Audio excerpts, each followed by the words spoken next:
Samaki mkunje angali mbichi, Waswahili walisema. Hekima hii ya kale yaonyesha ukweli uliopo kati ya safari ya Stephen Aziz Ki, kiungo mbunifu aliyezaliwa ili kutawala uwanja wa mpira. Stephen Aziz Ki alizaliwa Machi 3, 1996 mjini Abidjan, Ivory Coast.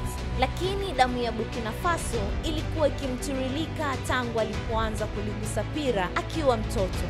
Tokea awali ameonekana kuwa na akili ya ziada, utulivu wa hali ya juu na uwezo wa kutawala kiungo cha kati kama nahodha asiyevaa begi.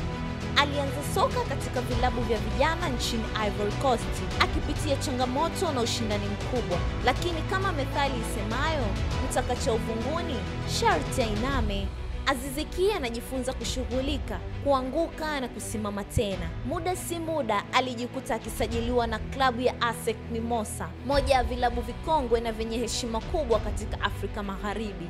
Kwa ustadi wake alipanda hadi kucheza katika klabu ya RC Abidjan na kisha kuelekea Morocco kujiunga na Young Africans ya nchini Tanzania, ambapo aligeuka kuwa moyo wa timu uwanjani. Aziz Ki ni kama mchoraji ramani, akigawa pasi, kudhibiti kasi yake ya mchezo na kufunga mabao muhimu kwa wakati unaofaa. Mashabiki wa Young Africans walimkaribisha kwa shangwe na yeye hakuwavunja moyo. Alijenga jina lake kwa kasi na kwa sasa ni miongoni mwa wachezaji wanaohofiwa zaidi kwenye ligi kuu Tanzania bara. Akiwa na namba 10 mgongoni, anatembea kifua mbele, lakini moyo wake unabaki kuwa mnyenyekevu. Mfano halisi wa msemo usemao, mpole ndiye anywapo maji mengi.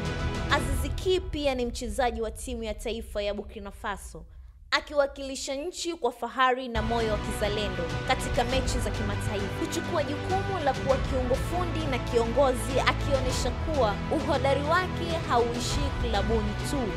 Zaidi ya soka, Aziz Ki anafahamika kwa maisha ya nidhamu, heshima kwa mashabiki na kujitolea kwa maendeleo ya vijana. Anawakilisha kizazi kipya cha wachezaji wa Kiafrika, wachapakazi, wabunifu na wenye ndoto zisizotikisika.